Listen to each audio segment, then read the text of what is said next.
All right, welcome everyone. This is James Orr, and I'm joined tonight by who am I joined tonight by? Jassen Bowman. Is that how you say your name, Jassen? Jason Bowman here with you. Is that really how your parents pronounce your name, Jassen? I've had people pronounce my name all kinds of weird ways my entire life. Jassen is one of the more common ones. That's pretty interesting. Do you respond to that when people ask it to? I'll respond to pretty much anything. That's pretty funny. All right, well, I'm joined by Jassen Bowman. This is James Orr. And today we're going to be looking at houses for nomads. And if you want to access the video after the fact, the website address is on the screen there, learntobirich.com/looking-nomad houses. So introductions, looks like we've got only a few people on so far. Maybe some people are joining us late. But if you want to introduce who you are and where you are from, and then how many homes do you think you've looked at? Jason, how many homes do you think you've looked at? In my life or since I started doing Nomad? In your life. I wouldn't be surprised if it was somewhere in the 80 to 100 range. Yeah. I was thinking about this earlier today. At first I thought, it's got to be thousands, but I'm not sure it is thousands. I mean, it's definitely hundreds and probably over 1,000, but I don't know if it's thousands. You do a lot of preview visits, don't you? I have in the past. I mean, it's been a little bit too crazy to do them lately, but yeah, at one point I was. Okay. But even with those, I don't know if it's been thousands, right? I mean, in order to do thousands, I think I got my license in 1998, which is almost 20 years ago. If you're looking at, let's call it, 10 houses a week, that's what, 500 a year? Oh, maybe. Yeah. I don't know. Who knows? Anyway, if you guys want to do that, if you want to do it in the chat window, you're welcome to. Elijah says Fort Collins, 50 plus. So anyone else who wants to participate is welcome to. We encourage participation on the live webinars. That's why we do them live, and I don't just send you the link to the video. Upcoming classes, though, Jason, these are the upcoming classes. You have any questions? Awesome. Nope. So next week, we've got making strong offers that get accepted in really hot real estate markets. It is harder to get offers accepted on properties, and so we're going to do an entire class on that next week, how to strengthen your offer. It'll be especially helpful for people in Colorado, although the underlying principles apply to other markets as well. You were telling me something. You sent me an email earlier today, and I'm not sure if it was a joke or serious, but you said your market was up 30% from last year. Yeah, it was. Yeah, our median home price in West Bremerton is up 30% over last year, which I believe, and there's a lot of reasons for that. But yeah, it was just interesting to see it in a news article because when you're living in a market that has been historically kind of cold, you don't really, I don't think, pay that close attention to that kind of stuff. Yeah. And so it was just a little bit interesting to be like, oh yeah, I guess that is happening. Yeah, and so in a lot of cases, it's, markets are hot, maybe not nearly as hot as Northern Colorado, or maybe they are as hot as Northern Colorado, but then you can go ahead and apply some of the principles we're going to teach next week in that class. The week after that, we're going to be doing lowball offer case studies. I'm going to show you some data on how many lowball offers are accepted, what the discount is from those. I've not yet quite written that presentation, but that's going to be the idea for that coming up, and that's going to be March 21st. Had a couple other people kind of chime in since we said that. Parents used to take us all out looking at houses even when no one need for one. Yeah, I think some people's recreation on the weekends is looking at open houses and looking at property. So totally get that, Elijah. And then Teddy says, from Fort Collins, not as many as I should. And I think that's true. I think most people should look at a few more houses. So coming up, though, classes, contract to close. What happens when you get a contract accepted through closing on the property? We're going to cover that on March 28th. And then finally on the schedule, seller's property disclosure case studies. One of the things that I had come up last week, over the weekend actually, somebody mentioned to me that maybe people don't realize that these are not just sort of like standalone, out of order classes, but this is a comprehensive class schedule, everything you need to know starting at the very beginning for doing Nomad all the way through the very end where we're covering less commonly talked about topics like the different types of nomads and how those kind of differ. So the intention is this is not the same class repeated over and over again. Each class is different. The content covered in each class is different. It's intended to be sequential type of class content. And so, if you miss the first couple ones, you definitely want to go back and try to watch those and keep up with this stuff as they're going. So Jason, was that not clear to you? Oh, it's clear to me. I mean, Okay. this is. I think that people should almost look at this as almost like a master's degree or certificate type education. I'm serious. A master's degree? A master's degree in what? In this particular Nomad real estate investing methodology. So I have my my MSN, my Master's in Science of Nomad. This is a new degree certification you get. Apparently, you now have your master's degree in science and Nomad. I don't know, something like that. Hey, you could go to the Colorado Division of Higher Education Licensing and get yourself approved as a school of some sort. There we go. Maybe I should do that. Maybe I should make my own school. Anyway, what is Nomad, Jason? Since this is your slide for every presentation we do. Yeah, woohoo! Nomad is the process of purchasing a home, living in it for 12 months, and then renting it out while you go off and purchase a second property, and then continue that every year until you have built up your desired real estate portfolio. So do you do this for one house, 2 houses, 10 houses, 20 houses? How many do you do it for? Well, you model it as doing it for 10, yep. Unless you're doing the lease option program. That's a little bit different. But you model it as 10 so that over the course of 10 consecutive years, you buy 10 properties, and then 30 years later, you have paid off the final property. Thus, over the course of a 40-year working career, theoretically, I have no idea why anybody would actually want to work for 40 years, but over the course of that, over the course of that 40 years, the houses are paid off, and then your retirement nest egg is the cash flow from those properties. Yeah, the interesting thing, I've been thinking about this a lot lately.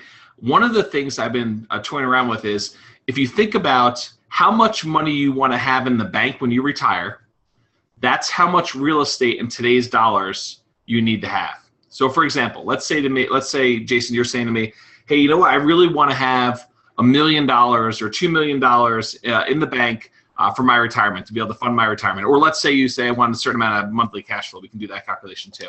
But you say, hey, listen, I want $2 million. So in order to do $2 million, you would need to acquire $2 million worth of real estate in today's dollars. Right. So if that's a $200,000 property, you need 10 of them.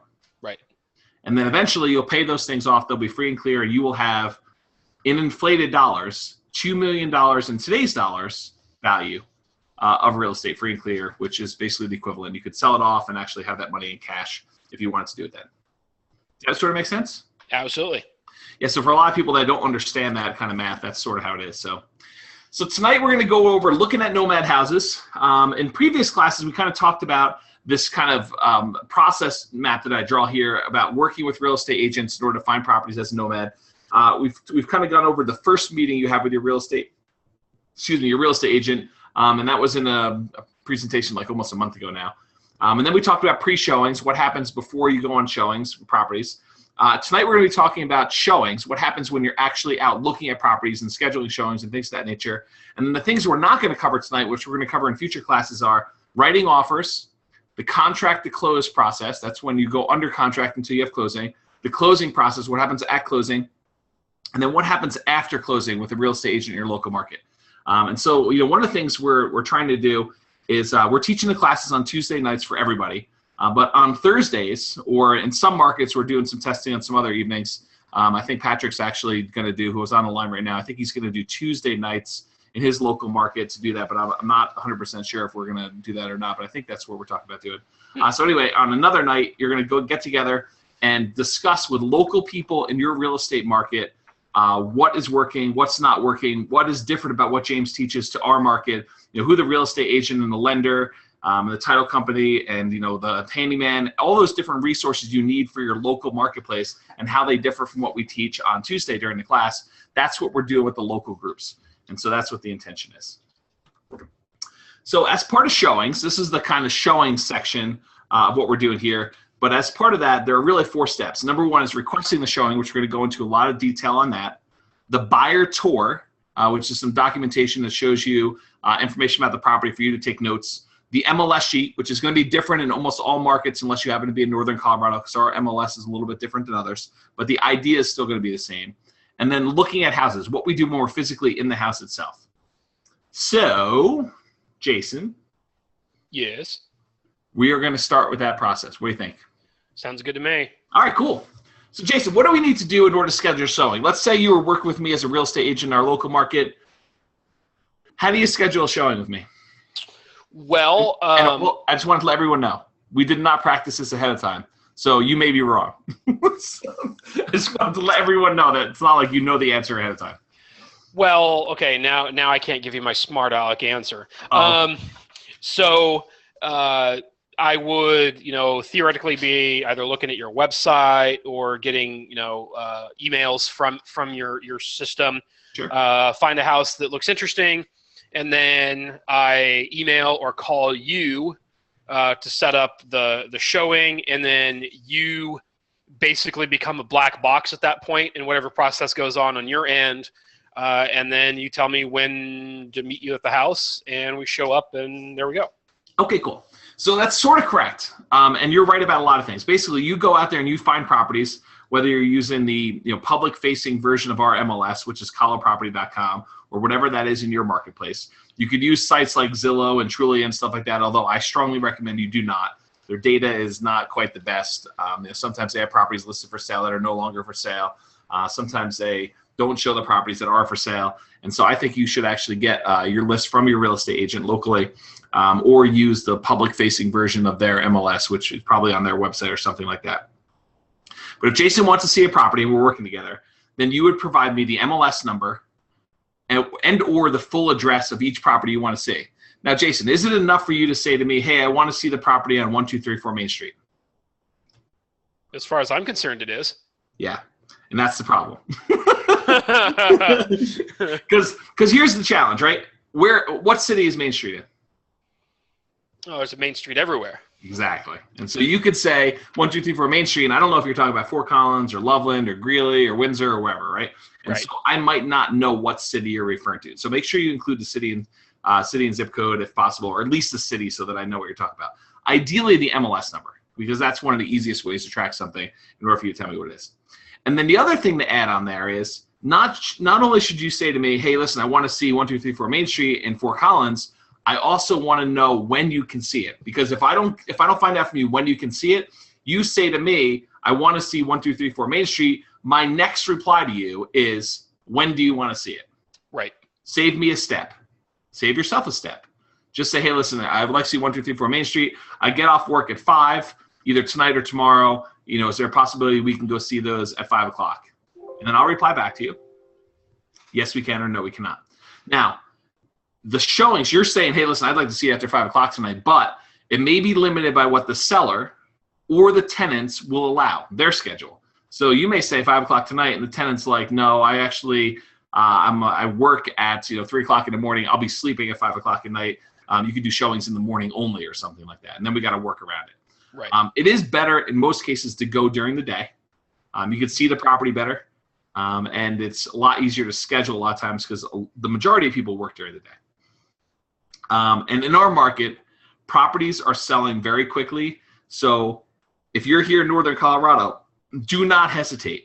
If you see a property come on the market, you should be looking at these things pretty quickly. And if you want to see a property that day or the next day at the latest, you cannot wait a week in our marketplace. In other markets, sure, you may be able to go wait a week. And, that's part of what the Thursday night meetings are about, is finding out what's normal, what can you do in other markets that you can't necessarily do here. And I'd like to show you kind of a chart to show you what I mean.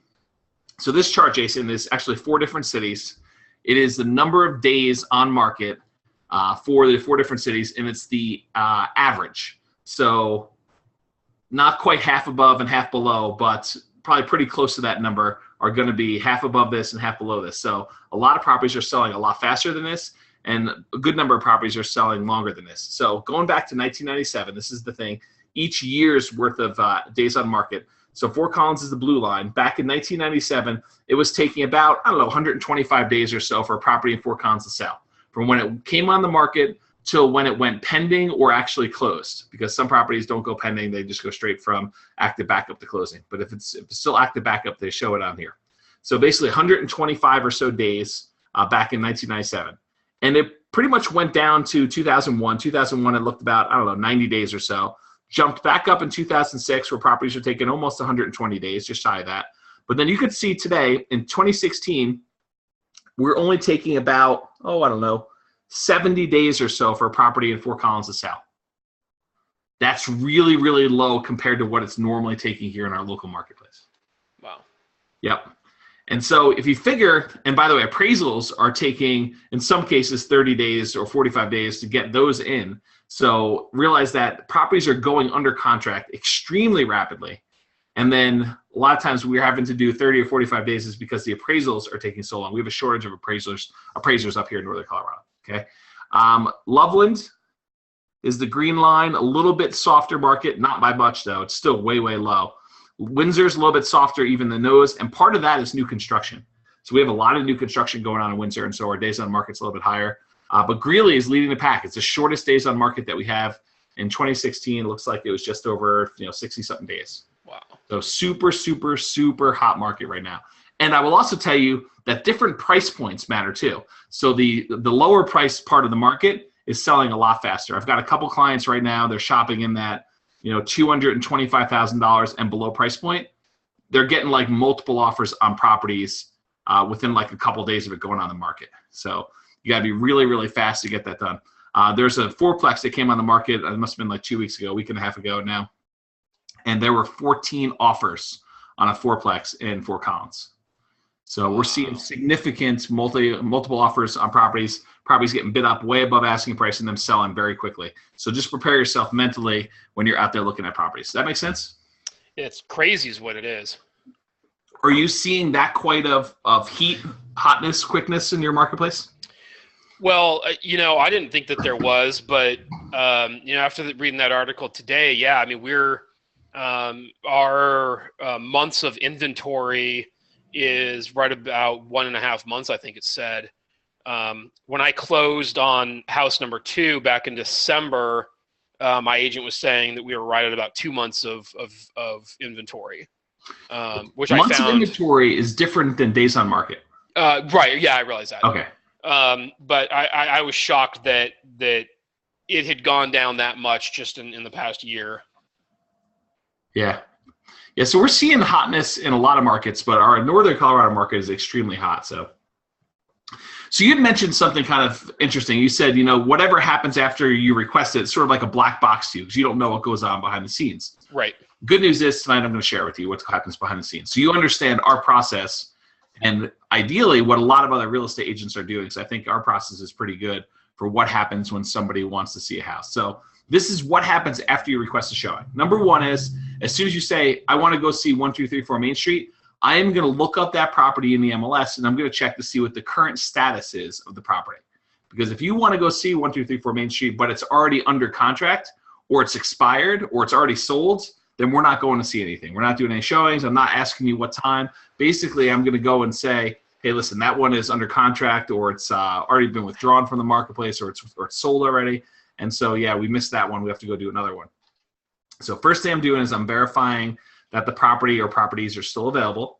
And if it's not already under contract, then I'm going to read the secret broker comments. So in our MLS, we have public comments that real estate brokers can give to the public.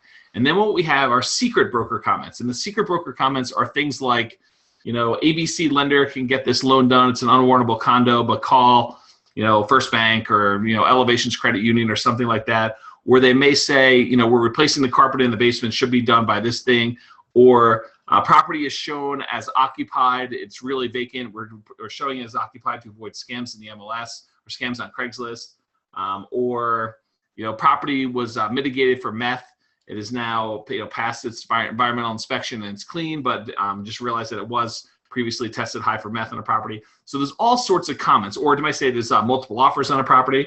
There's all sorts of things that come up in the secret broker comments that might affect when we see it, how we see it, what the kind of status of the property, whether it be a good fit. So that's what we're doing next. And so I will relay to you information that is important to you that I see in the secret broker comments. And I'll usually email them to you and go from there. The next thing I'm looking at is we're going to see if the property is paying less than the agreed to commission per the exclusive right to buy listing contract. So if you remember when we talked about the real estate agent representing you, at least our exclusive right to buy listing contract, which allows the real estate agent to represent the buyer, and you agree on what the payment's going to be for doing that, there's an agreed upon commission in that document. And you're completely open to negotiate what commission that is, but it's pretty common for it to be 3%. Okay, so 3% of the price you pay for the property. And that's not in addition to the price you're paying. It usually comes out of the price that you're paying for the property. So it's already included in the price. You're not paying anything more. However, there may be times when the real estate agent representing the seller, not representing the buyer, says the seller is only willing to pay 2% or 1.5% or 2.5% or something else. And so if the seller's agent is telling you the seller is only going to pay 2% of a commission, and the buyer and the buyer's agent have already agreed that they're going to be paid 3%, you should have a conversation before you go see the property, in my opinion, to say, hey, listen, the seller is only offering 2% on this one. We agreed that I would be paid 3% if you purchase the property with me.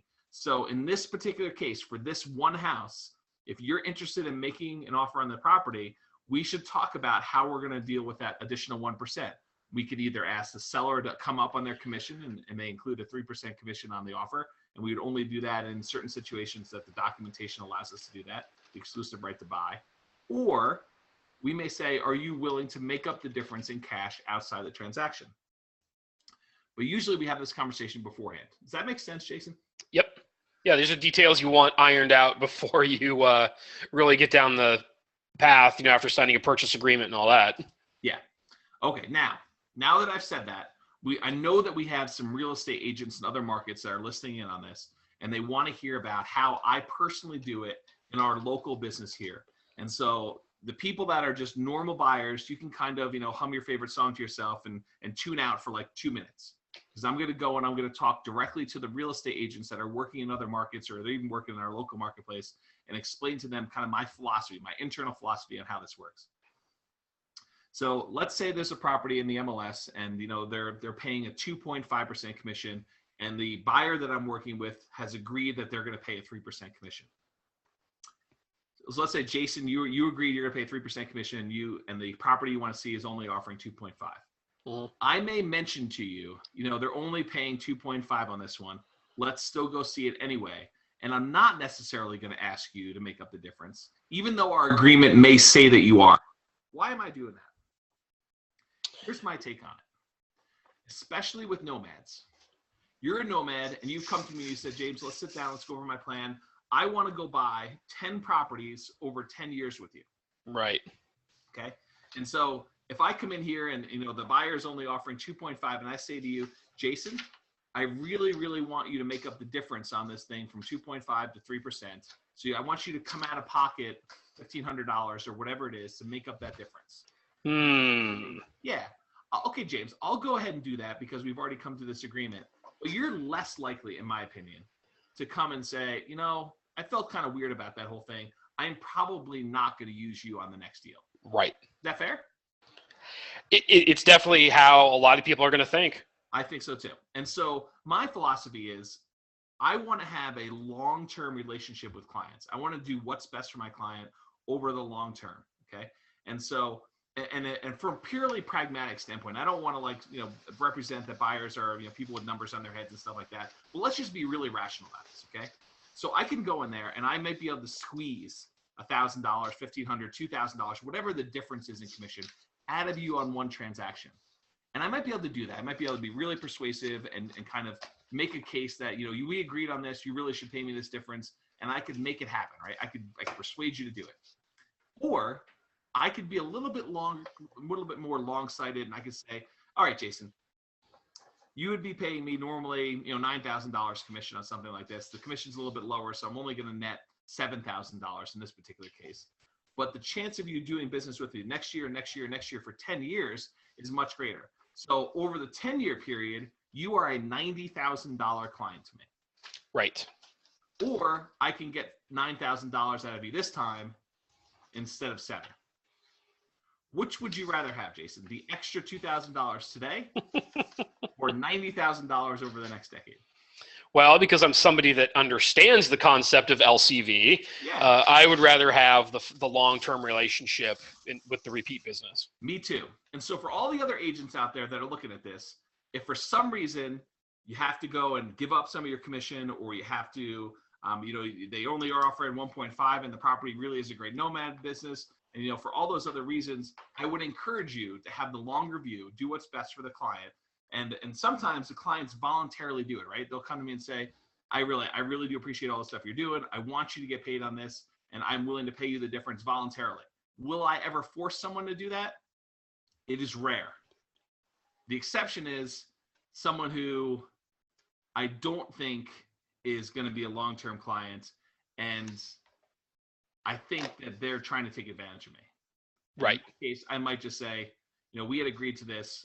If it's not a good fit, let's go ahead and have you do something else. But in the overwhelming majority of cases, 99.9% of the time, I am taking the long view on this. Would you rather walk away from the transaction? Yes. Okay. Yep. And that's what I got to be prepared to do, right? If I'm not prepared to do it, I probably should be prepared to walk away. Yeah. And the overwhelming, this is like the really rare case where I would do that. Almost every single time I'm saying long-term view, let's do this. Yeah, Vita says repeat business, and she's absolutely correct. Okay, so continuing on with what happens after you request showings. Buyers, you can kind of keep listening in now. Stop humming your favorite song to yourself. Come back to us. All right, so what happens after you request a showing? In my office, I check the status, I do all that other stuff. Then I go and I print out MLS sheets, and I'm printing out two different versions. I'm going to print out the client version, which has slightly less information, and I'm going to print out a copy of the agent version, which has a little bit more information. I'm going to cover what's different about those here in a minute. Then I have two different clipboards, and I actually don't think I have any down here because Tammy usually keeps them in her office upstairs. Basically, I have one that is red for me, and I have another one that's either black or the kind of brown, hard paper backed sort of ones. You know what I'm talking about? They're like the hard brown backed ones. Yeah, it's almost like a paperboard kind of material. Yeah. So I have two different ones. I have a red plastic one that I use, and I always use the red ones for me. That way I don't get them confused, and I don't hand the one with the secret code or secret broker information on it to a client, because I'm not that smart that I need to basically keep one color coded so that I know. And then you have the kind of brown paper back one or the black one for clients. And so we print out two clipboards, one with the agent version, one with the client version. And then I usually give you one when we get together. Okay. Then I try to do this. I go and I look at, you say, I want to see 3 or 4 properties. I kind of look at the map and I say, all right, I'm going to be coming from my home office or lunch at Qdoba or the movie theater or the bookstore, one of the 5 places that I go to in town. And, I'm gonna say, and he's not joking. Is that like a bad thing?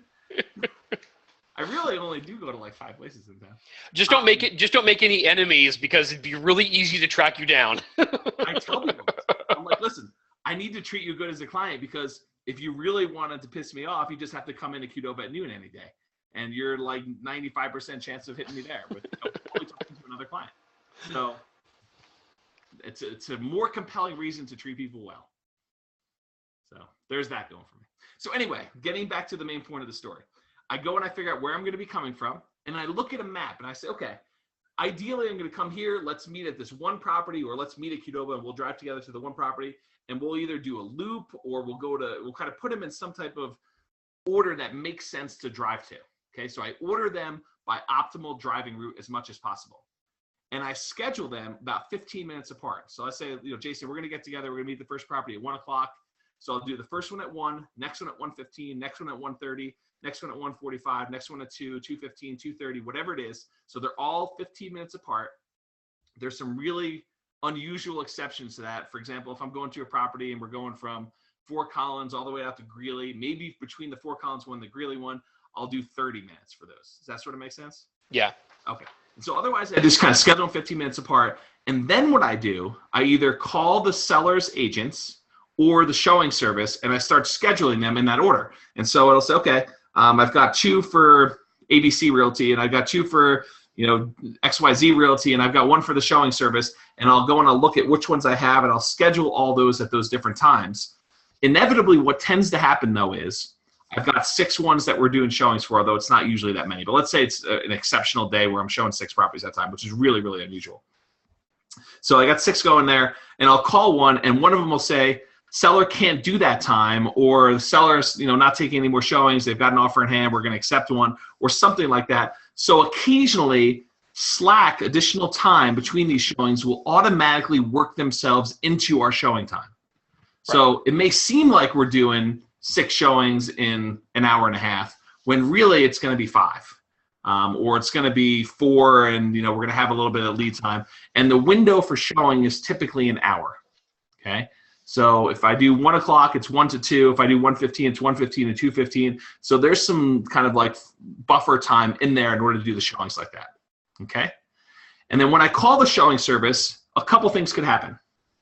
Option number 1, they can say, great, you are approved to go show the property, go and show, or show and sell is another way that they kind of word it.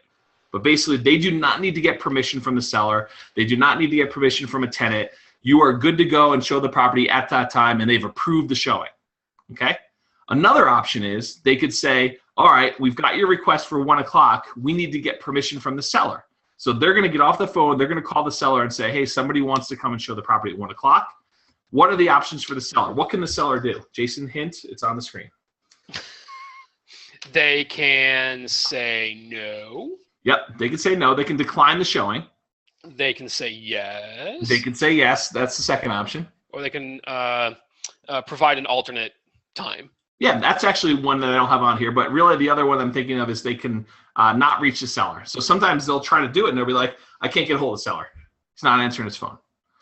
And so if we're trying to see something right away, the time could elapse, and they could not get a hold of the seller, which sometimes we need to reschedule. Yeah, but it's possible they could suggest another time. It's not usual. But yeah, it's possible. Okay, so that could happen. Or they may need to get permission from the tenant. So it could be a tenant-occupied property. Property could be rented, and the same options for the tenant. The tenant can say, yes, I'm good to go. No, you cannot come right now. Or they may not be able to get a hold of the tenant. In that case, we need to go figure out something else. Okay? Okay. Option number 4 is they may have limited showing times. So the seller may say, hey, I can't do 1 o'clock. I'm doing all the showings on Saturday between 1 and 4. And if that's the case, can you make it during those times? And sometimes, even if you can't make it, they don't care. They're not willing to work with you. They're saying, sorry, just not doing it. There was a multi-unit. I don't know if it was 6 or 8. I forget now. But I had a closing schedule for Monday when they were going to have their showing window.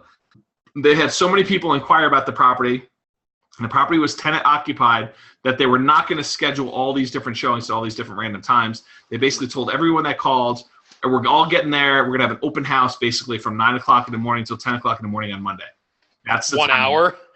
Yeah, basically an hour. Wow. And so in this case, I could not make that because I had a closing. I'm not going to skip a closing to go show a house. It's just not going to happen. So basically, I said I couldn't do it. And I tried to say, hey, listen, I can't do it. Can you do another time? Just make this exception. Nope. We're not doing it. So in this particular case, my buyer went and attended the open house without my presence there by himself. Okay. So it's unusual. A couple other tips on this: different days and times that when people were trying to do showings. That's kind of a thing on there. And then many times, multifamily and tenant-occupied properties need to have 24-hour notice. So they're going to say to you in the Secret Broker comments, tenant occupied, need 24-hour notice, or need 1-day notice, or whatever. And in some cases, what we can do is piggyback off of a pre-existing showing. So if you don't want to wait 24 hours, like let's say the buyer says, hey, it's 4 o'clock in the afternoon. Can we get in there tomorrow morning at 10? I have off in the morning. And I'll say they're asking for 24-hour notice. I don't know if we can get in there doing that. Let's call them and see if there's someone else that has a showing at 10 o'clock that we can piggyback off of, that we can kind of be there and sneak in without the 24-hour notice because they already gave the notice for another agent showing. that make sense? Yeah. Question. One of the things I've noticed around here is that a lot of the multi-unit properties will have, actually in the public comments even, something to the effect that you must go see the vacant unit and submit an offer based on seeing the vacant unit before they will let you see the occupied units. Totally. Is that something common that you see? Yep, it happens all the time, and I've got another slide coming up with that idea on it. But absolutely, Okay. You know, a lot of times if you're buying a fourplex, you may only see one unit before you make an offer, and you're making an offer based on what you see in the one unit and what you know about the property. And then, of course, if you see something else in units 2, 3, and 4 that you need to adjust your offer, you can adjust it. Sure. Yep. Okay. So let's talk about this. We talked about requesting the showing. I've skipped buyer tour for now. I'm going to come back to that in a second. Let's take a look at the MLS sheet. So this is a little visual of what our MLS sheets look like in our local marketplace. We're going to go over it sort of in detail. I'm going to show you what's included, and then I'm going to show you what's different on the real estate agent version. This is the client version of this one. And so this is a zoom of the very top part. This is sort of like this area up here. This is, this is the zoomed in section. So I'm just going to point out to you what is included on our MLS sheet. Jason, if you happen to know of something that's included on yours that you don't see on ours, or vice versa, I'd be interested to kind of hear what you have in your other market. And if anyone else is listening and you want to kind of add as you kind of see ours, if there's anything missing in yours, that'd be great. We've had quite a few more people join in since initially when we were pretty low for the first couple of minutes of our call. So feel free to join in on that. All right, so doing this. So our MLS number is shown right up here. This shows you the MLS number for the property. This shows you the price that this particular property is being offered at, $450,000. This shows you the address, including city, state, and zip code. This is the first photo of the property so that you know what it looks like. It's actually really helpful when you're driving around trying to find properties, especially if there's no sign out front. It tells you whether the property is attached or detached and whether it's residential or commercial or whatever it is right here. Then it shows you the status of the property. So that property can be active in our market, can be active, which means it's actively available for sale. Active backup, which means it has a contract on it, but they're looking for a backup offer. And so still continue to show it. And we want you to bring a backup offer in case the first offer doesn't look very solid and it falls through. And I would encourage you to do that. If we're looking at properties and properties shown as active backup and it's a property that you really, really like, I would encourage you to be in backup position. I think that you can actually sneak in and get a couple properties that do fall out, because they do fall out in our marketplace. I think that's a prudent thing to go and look at. It could be pending, which usually means that they're no longer accepting backups to properties heading toward closing. Property can be sold. In most cases, you wouldn't see an MLS sheet that's sold unless we're looking at comps. It could be withdrawn, which means the property was removed from the MLS, and the property could be expired, meaning that the agent had 3 months, 6 months, a year in order to sell the property based on their agreement, and they did not get it sold during that time period. And the time is up, and so the property's actually expired and been removed from the MLS as for sale, and that's what we call expired. There's one other one, it's called first right. Sometimes the property will be in the MLS, there'll be an offer on it, and when another offer comes in, then the buyer that has a agreement on the property needs to either poop or get off the pot. You need to actually say, I'm going to remove my contingency and I'm going to move forward with the sale, or I'm going to let the next person in line come in and actually be the most active offer. And so that's first right. And we don't see very many of those in our marketplace, but occasionally they do show up. Does that make sense? Yep. All right, cool. Shows the location, Fort Collins, the county, in this case Larimer, the area and sub-area, which is kind of like a geographic grid in our mapping system, showing you the area for the properties in here. I don't rarely ever use this. The subdivision for the property, the legal description of the property, and then it shows you a whole bunch of information about square footage. The total square feet of all levels, that shows this number here. The square footage just of the basement, 1372. The total finished square footage, which may or may not be all of it, because sometimes there's unfinished square footage. That number's there. If there's a lower level, that's what that square footage is. If there's a main level, this is what the square footage is there. Any additional upper level square footage, finished square footage without the basement. So this is above grade finished square footage. That's what this number is. If there's any upper level square foot right here, the number of garage spaces, whether they're attached or detached. If they want to list the garage square footage, they can list that here. The year it was built. Here's an interesting one, Jason. Why do we care about year built? I think there's two reasons in my mind why I'm thinking. Well, I think you want to know about potentially referencing the building codes that are in effect at that time. I actually wasn't thinking of that, but Okay. it's sort of related to one of the things I was thinking about. That's something I'd be interested in. Okay. And then also you want to make sure that what's listed here is what's on the property tax records to make sure those match. You're talking about the right house. Okay. That's not the other reason I was thinking of. Oh, all right. The two that I was thinking of, and Vita is right on with one of them. If you could see the kind of question on there, it's lead-based paint. So properties built before 1978 have lead-based paint, and so we need to do a lead-based paint disclosure to be included with the offer. It needs to be filled out by the seller in advance, disclosing what the status of the seller's knowledge of lead-based paint is before the property is even accepting an offer. And then you need to include that with your offer, because it is not, if it's not included with the offer does not exist. It's void. Right. So we absolutely need to do that. And just to kind of be on the safe side, I do anything before 1980, because sometimes a property will be listed as being built in 1979, but really it was started in 1978. There was some lead-based paint there, and they just kind of listed the date for when their certificate of occupancy came about from a little bit later. So to be super conservative, I'll do anything before 1980 with lead-based paint disclosure. Interesting. Okay, so lead-based paint's a factor. The other thing is, we're talking about nomad properties. We're going to be moving into these properties and keeping them as long-term rentals. The year that the property is built matters. I mean, the kind of condition of the property.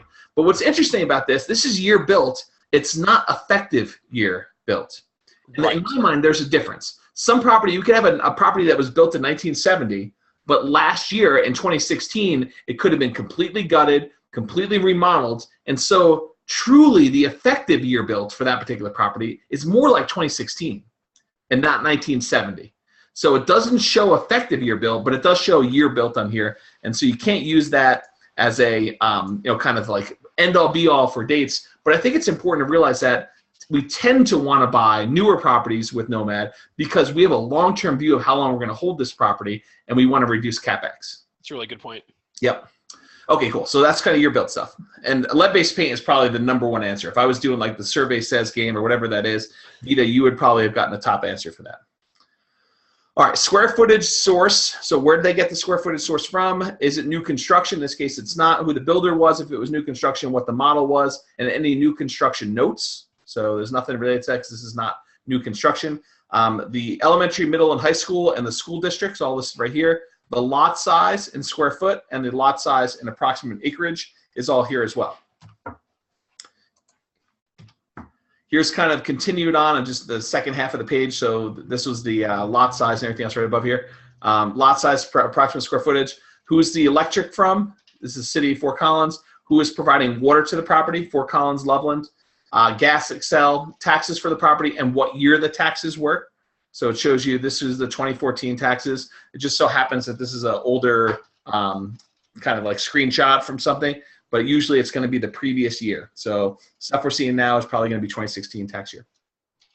Property identification number, the zoning for the property, whether it's waterfront, whether there's a water meter installed, water rights included with the property, if there's a well, the permit number. If there's an HOA, it shows the HOA here, the HOA fee, $400/A. What do you think A stands for, Jason? Annum? Yes, annum. Very good. Annum, yes, yearly. I was like, is this a trick question? No, it's not a trick question. It's really $400 per year. What about if it said $400/M? Monthly? Yep. What about $400/S? Ooh. That I wouldn't know. I think it's semi-annual. I think it's okay. And then is what there about ever a Q? Yeah, there's a Q one too. Okay. Yeah. And then if there's a transfer fee for transferring the MLS, yes. If there's a reserve, basically if you have to put up money into the HOA coffers in order to do reserve there, you do that. And COV, covenants, yes. All right. Someone has a question. Oh, wait, someone's got a hand up. I don't know what the hand up means. You know what a hand up means? I thought it meant question. Oh, she put her hand down. Very good. I don't even know what the hands up are. All right, so continuing on here. So bedrooms, this is a 5-bedroom, 4-bath, and there are no rough-ins. If you had a rough-in, you'd be able to add that down there. And this shows you where they are. So there's a half bath on the main floor. There's a full bath or 3/4 bath in the basement. There are 2 full baths upstairs for a total of 2 full baths, 1 3/4 and 1 half. And do all the bedrooms conform? What's a conforming bedroom, Jason? Conforming bedroom has to have an egress, has to have I think that's the main thing. It's got to be above a certain number of square feet and an egress. There's a lot of people that erroneously think it's required to have a closet, but that is actually not part of the International Residential Code. Really? I thought a closet was required. No, it is not. Okay, well, I was wrong, man. I thought it was a closet and egress window. Nope. It's 120 square feet and an egress window. Oh, 120 square feet seems high because we have 9 by 9 bedrooms here. The 120 square feet is the I want to say 2014 or newer codes. Really? It has to be 120 square feet to be considered better? For new construction, I'm pretty sure it's 10 by 12. Wow. Oh, yeah. Patrick says all depends on the state. New Mexico, it's 70 to 80 square feet. Okay. Yeah, so I guess it varies. Well, and that's why I was saying that's why it's important to know the code or the construction year for the codes that are applicable. Good point. Yeah, I didn't know that. That's pretty interesting. All right, cool. So let's see. New construction notes, we kind of had that before. If there are any energy or green features, you'd have those here. Listing comments, this is the public description. So they tell you information about the property. Wonderful 2-story traditional floor plan on quiet street. Home offers lots of space for those who need to stretch out or wanting to grow. There are 3 bedrooms on the upstairs level, including large master, new roof, exterior paint in 2014, 3-car garage, fit all your cars and toys. Home is pre-inspected and includes home warranty. Okay. Then it shows you driving directions on how to get there. Then it shows you the property features. There's a 2-story home. It's a wood frame construction, composition roof. The association fee, the HOA, includes just common amenities. If it had listed exterior maintenance or snow removal or water, sewer, cable, it would list those here if they were included here. Type of property is contemporary modern. Outdoor features, lawn sprinkler system, deck. If there are fences, partially fenced, wood fence. Lot improvements, that's on a paved street with curbs, gutters, sidewalks, and street light. Road access, city street, and then basement foundation, full basement, 90% plus finished basement. And then I'm just kind of skipping down here to where we were. So it asks if all bedrooms conform. Let me continue from over here. So 90% finished basement, heating, forced air, cooling, central air conditioning, and the inclusions included with the property. As an aside, inclusions. So if it says window coverings, electric range oven, dishwasher, refrigerator, microwave, security system leased. So on there, if we forget to include on the contract that the dishwasher is included, or let's say the refrigerator, it's a little bit easier to understand.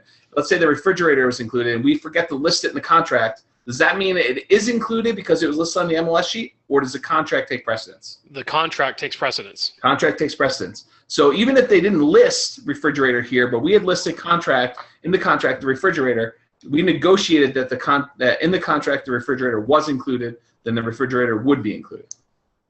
Is that something that you ever have come up as an issue on the appliances? Sometimes. Yeah, sometimes you're negotiating appliances that were not included.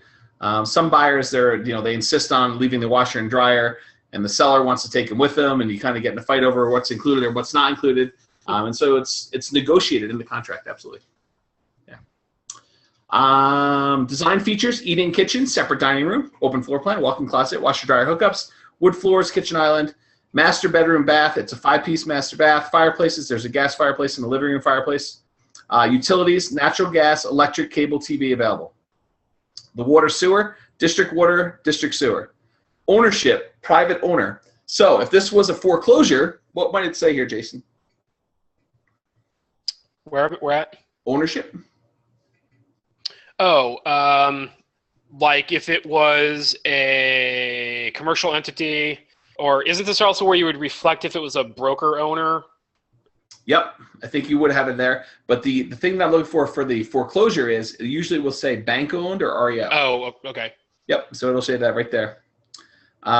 Possession: when do you get possession of the property? In this case, they're saying at delivery of deed. Sometimes you're closing on a property and the seller needs a week, 2 weeks, 2 months, whatever it is, in order to find a replacement property and move out. And so there may be a delayed possession of the property.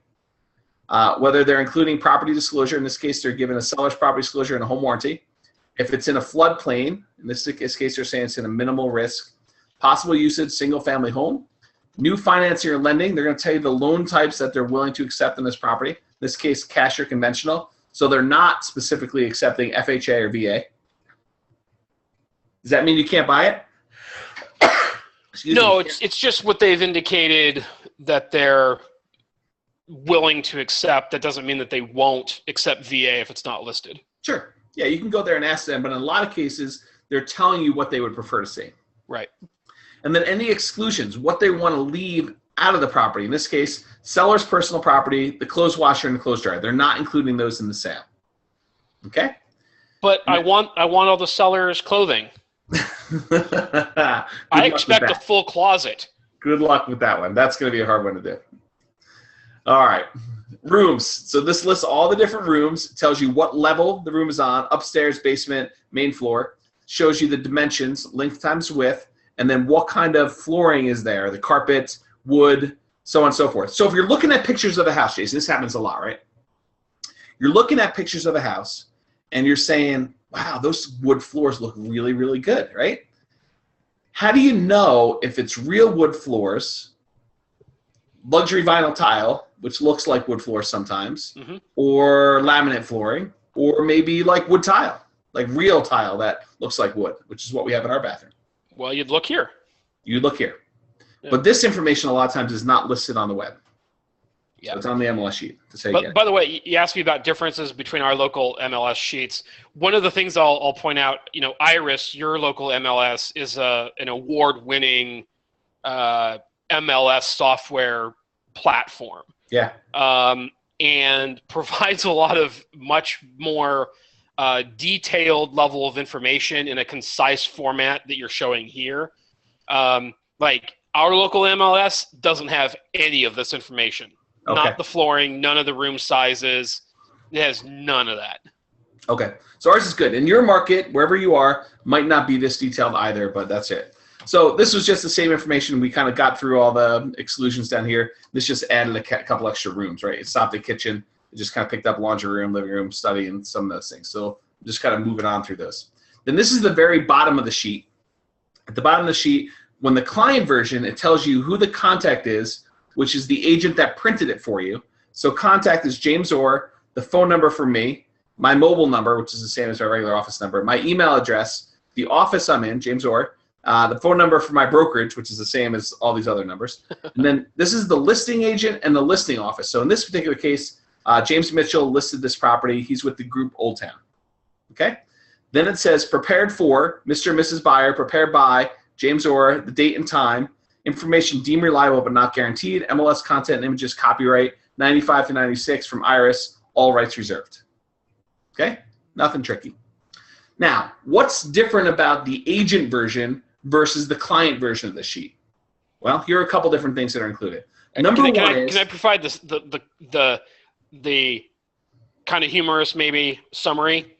Yes, go ahead. The agent version has all the information that I really want to know.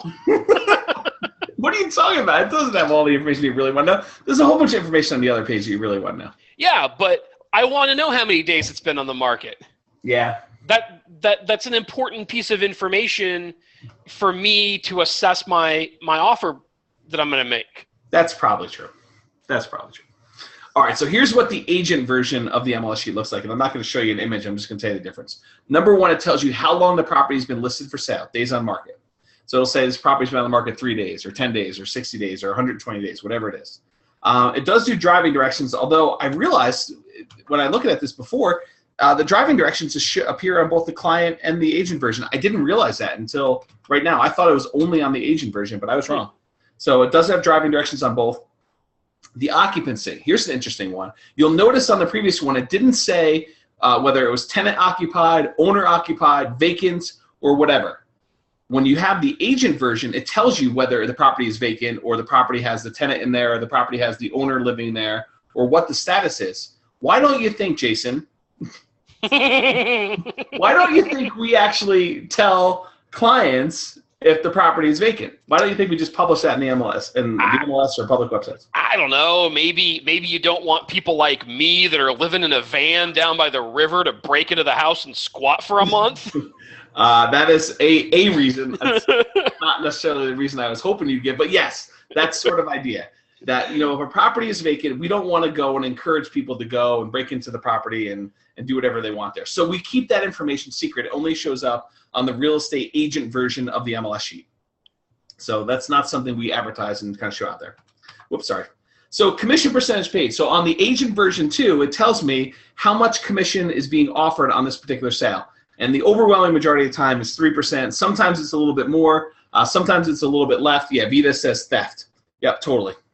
Steal the copper right out of the walls. That's right. That's right. You can steal the copper. So tells you the commission that's paid. So does the buyer need to know that?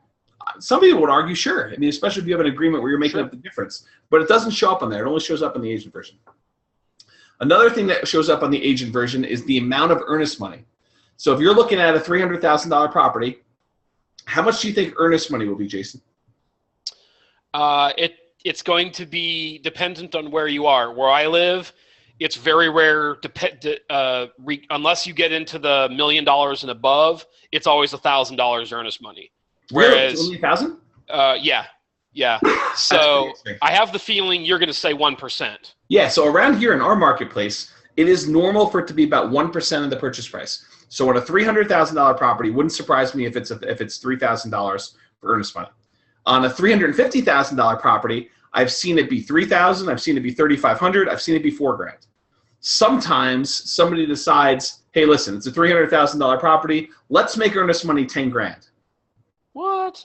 Yeah, sometimes you see some strange stuff. But the overwhelming majority of times, it is $3,000. And that's what the amount the seller has requested in earnest money. Can you, Jason, say, I'm not doing $3,000 earnest money, I'm only going to offer them $1,000 with my offer? Can you do that? Yes. What can the seller say if you offer them $1,000? No. They can say no. It's negotiated, right?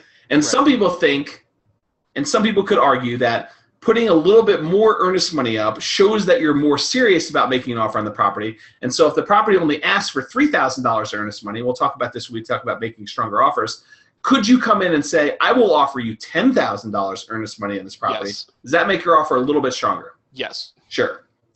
Well, especially in your kind of a market, right?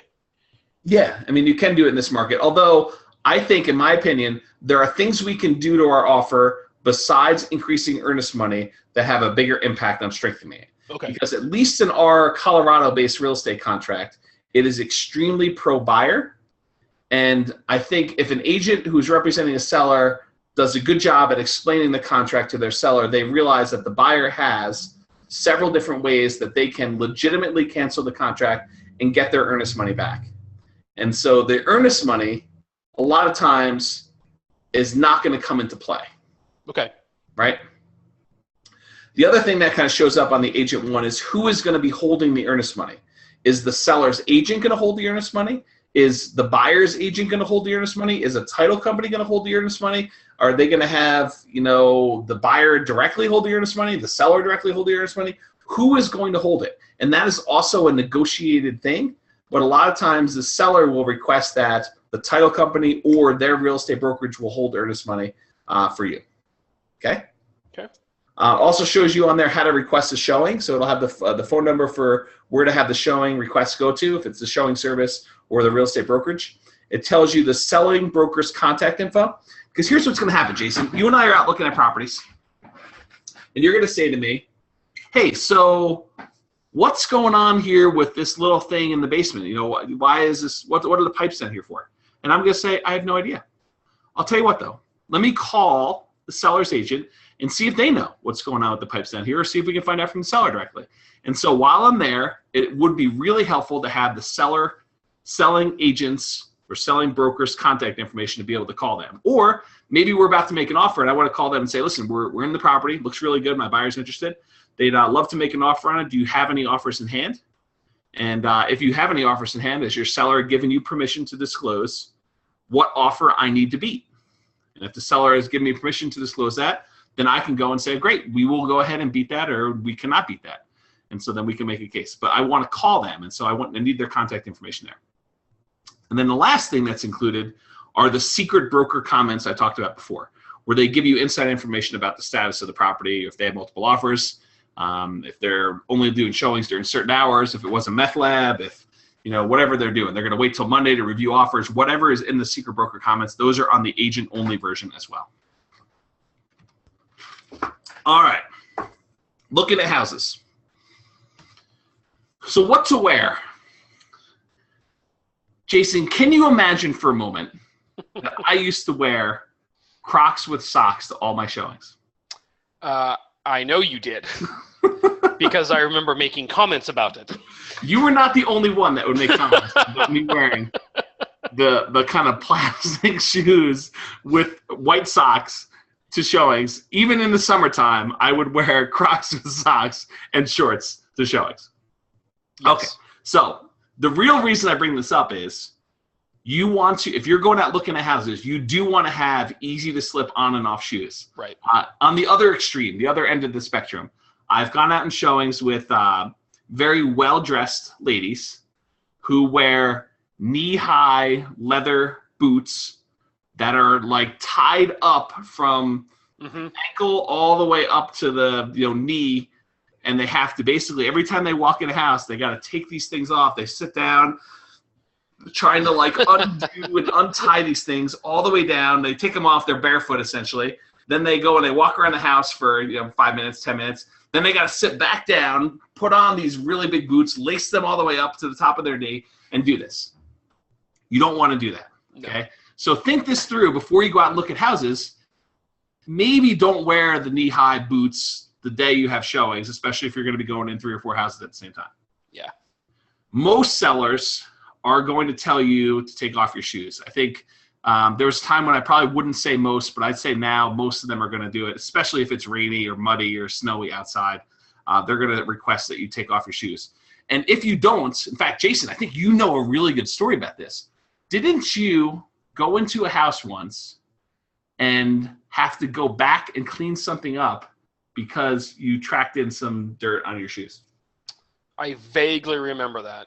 If I remember correctly, it was like those little cherry little things, the plant things. You had squished them in your shoes on the way in, and you got a call on something. I sort of remember this story from, I don't know, 2007 or so. Yeah, that was a long time ago, man. Yeah.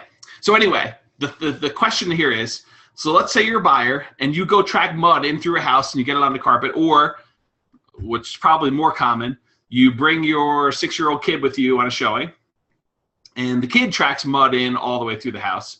Who is responsible for cleaning the carpets? I think you are. Yep, the buyer is. Yep. So you want to go and make sure you take off your shoes and you're kind of well behaved when you're doing that. And it's important that you do this, especially when you're seeing a bunch of different houses. So here's another point. Occasionally, you're going to go into vacant houses, and we're going to be seeing properties at 5 o'clock, or Vita says spiked heels can cause damage. Yeah. Yeah. Absolutely right. They probably could cause damage. So occasionally you're going to go see houses. It's going to be 5 o'clock at night. It's going to be getting into the winter months, and it's going to be dark by 5:30. And you're going to go into properties where they've moved out, the electricity is on, but you're going to be going into bedrooms that don't have overhead lights. You're going to flick the switch, nothing's going to happen, because they usually have lamps that are connected to wall outlets, and the switch usually controls the wall outlet. And so you're going to go into a room, it's going to be completely dark. You're going to have no light in that room at all, okay? Mm-hmm. So you want to bring with you a flashlight. And I carry a couple flashlights in my glove compartment, but if you're kind of not with an agent that does that, bring your own flashlight to these properties, especially foreclosures. Because foreclosures a lot of times has the power completely off to them, or HUD properties, and so you may need to have the flashlight to see anything, even during the day if the house is dark inside. If you're going to go into crawl spaces and basements, you're welcome to go do that. You're welcome to go in the crawl space or the basement. I don't do crawl spaces, so if you want to go do that, I'll open the door for you and say, here's the crawl space. You want to go look at it, it's totally up to you. And it's not because I'm just being mean or stuff like that, but I can't, my back just doesn't like me doing that. So you're welcome to go do that. So basically bring your flashlight and be ready to look in dark spaces if you need to. Oh, here's like one of the best ones ever. I've been telling my clients about this for years, and I think most of my clients, they'd look at me and they'd raise an eyebrow and they'd be like, James, you're a little crazy there. I mean, you really think this is happening? Yes, I really think this is happening, and I have proof now that it is happening. In fact, there's an article in today's paper about the CIA doing some crazy stuff. And if the CIA is doing it, you know some sellers are. So as the cost of electronic recording devices goes down and remote cameras and Wi-Fi enabled cameras, all this stuff, as the price comes down, it becomes much more popular, and there are companies offering this service. You know this is happening more and more often. Here's what's going to happen. A lot of times you go on a property, you go with a buyer, you're with a real estate agent, you kind of walk around, you look at the different bedrooms, you kind of look downstairs, look at the living room, look upstairs, you're like, oh, this is really interesting. And what do you tend to do, Jason? You tend to go back down to the kitchen, and you congregate in the kitchen, and you say, so what do you think? Right. And you say to me, I love the house. Let's lowball them at $250. I'd be willing to pay $300, but let's come in really low and see what happens.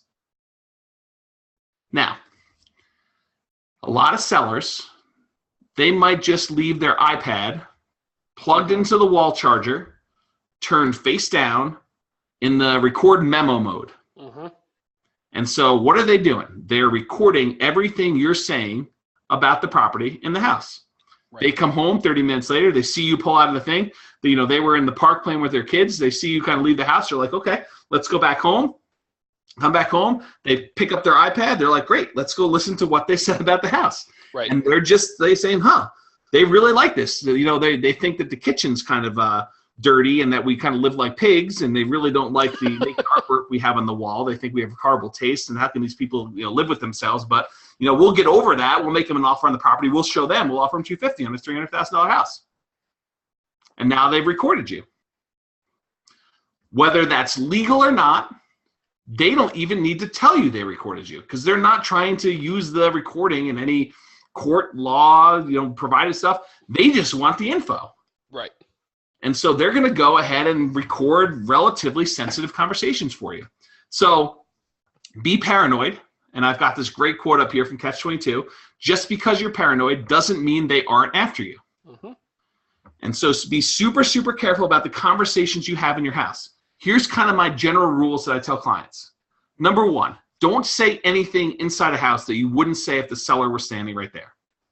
The house is not your private confessional that no one else can hear. Pretend that there is a seller just lurking there, listening in from your conversation from the other room. Okay? So don't give any information about what you'd offer. Don't give any information about your offer strategy or your plans with the house or why you're super motivated to buy that one versus other ones. Don't make any offensive comments about design and or how people live.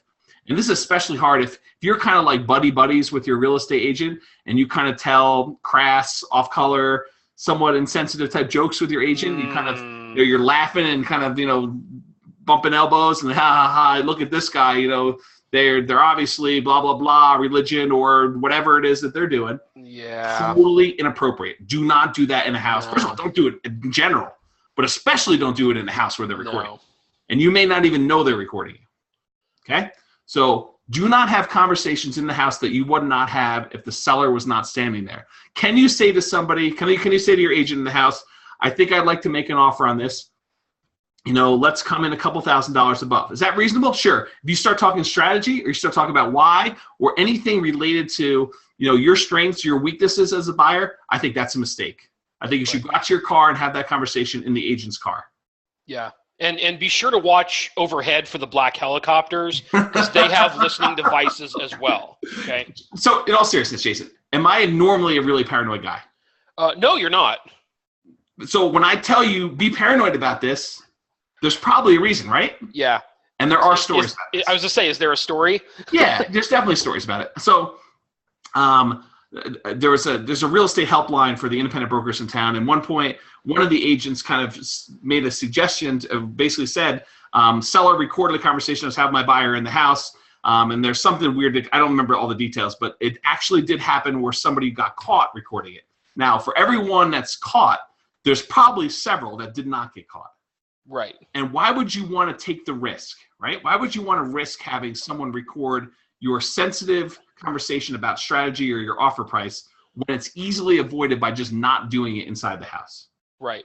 And for folks that are potentially listening to this that go, hey, that's a great idea. I'm going to get a digital voice recorder and leave it in a drawer or leave my iPad on. Yeah. Don't do that either. Why? I think it's a great idea. Well, if I'm representing the seller? Well, I don't know about other states, but I can tell you that in Colorado, it's actually a criminal offense. See, I don't know if that's true. I think if you actually post a note in the door, you are being recorded. I think you're fine. I'm not an attorney. Yeah, but who's going to post that note on the door? I would. I totally would. Anyway, there's nothing to discuss. However, talk to your attorney. Definitely. I actually think that I could make cases for doing it. Okay. Talk to your attorney. All right. We're not going to have this discussion. But yes, I think that you're right. There's probably some legal questions about whether or not you can do it without giving them notice. Right?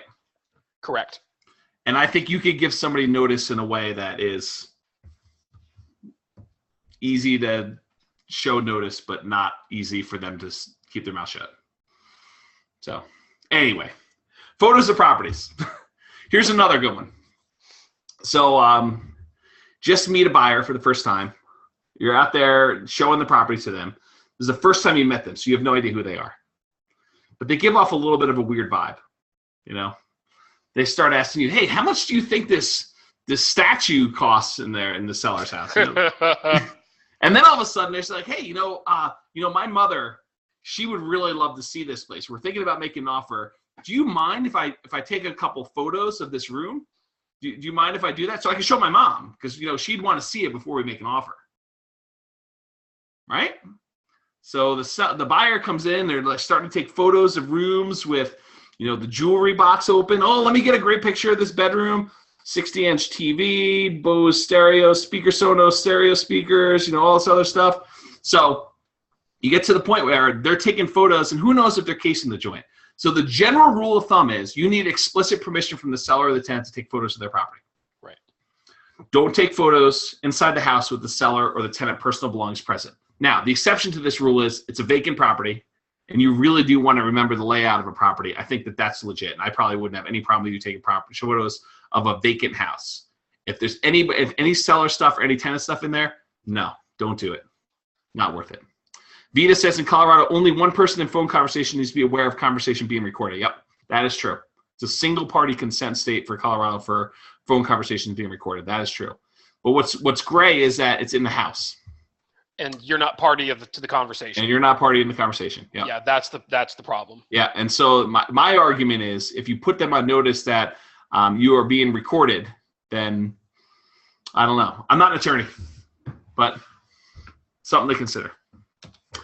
All right, multiple buyers of property. So a lot of times in really hot markets, you're going to run into people seeing the property at the same time. You may be showing a house, and the seller says, "Hey, listen, there's only 3 hours that the seller is willing to show the property," and so they're scheduling all the showings between those 3 hours, and so you may see multiple people there. In a non-hot market, previously we would do a courtesy, and we would literally wait outside for the buyer to go through, finish up with their agent, give them the space they need to see the property, and then we would go in. That has since gone away. In our market now, because there are so many duplicate piggyback showings happening at the same time, we are just saying, "Hey, I'll start upstairs, you start downstairs. Whoever's the last one here, we'll give you the key and make sure we get the idea of who it is that are doing it." And we're doing things like that. So, it's polite in a lot of cases to wait for the person already viewing. In our marketplace, that rule has kind of been put aside just because of the nature of our market. So just be aware of that. Be super aware of saying certain things where other agents and buyers can hear. The going joke is you throw out red herrings. Don't do this, but the joke is, Jason and I are walking around the property. You're like, "So what do you think? It's a $300,000 list price. You think we're going to need to offer $320 and waive everything, or you think it's going to be $330?" And and it's a joke. Don't do that, by the way. But that's sort of like the thing. Don't go and start talking about information about the property and what your plan is, such that other buyers can hear you. Yeah. They can hear you. So just don't do it. Multi-unit availability. So this is the slide you were talking about before. Most of the time, you won't be able to see all the units on the first showing. If we're looking at a fourplex, we may only be able to see one unit. you'll need to make an offer based on the units that you've seen, and then you'll inspect the rest during your inspection period. Or in some cases, you won't even be able to inspect it. You're buying the property sight unseen, saying, hey, listen, that one we can't get in for some reason. You got to be willing to make an offer and buy it without having to see the inside. Assume that the inside's wrecked. And they'll say stuff like that. Looking at properties, neighborhood and surrounding areas. So when we're out there, we're going to want to go look at the neighborhood and surrounding areas. We're going to look at the inside of the property and the outside of the property. Let's kind of go into detail on some of these. So the neighborhood. Before the showing, in an ideal world, before you go and say, James, let's go schedule a showing, go look at this property tonight at 5 o'clock, maybe on your way home from work or on your way into work, you drive by the property, or at least go and do like an online map in Google Street View and kind of walk the street and say, oh, let me turn around and not look at the front of the property. Oh my gosh, there's a concrete mixing facility right on the other side of the street, or the other side of the street's the dump. And so you want to go look at that. You want to look at where it is on the map, see if there's railroad tracks behind it, or see if there's right by a busy highway, or the distance to stores, or the distance to other things. Look at these things on a map and drive by if possible so that you can see it. I was just say, you just described two neighborhoods in Fort Collins. What neighborhoods? There's a concrete mixing plant near the Environmental Learning Center on the backside of Stone Ridge, that new development back there. And there's the concrete plant literally right across the street.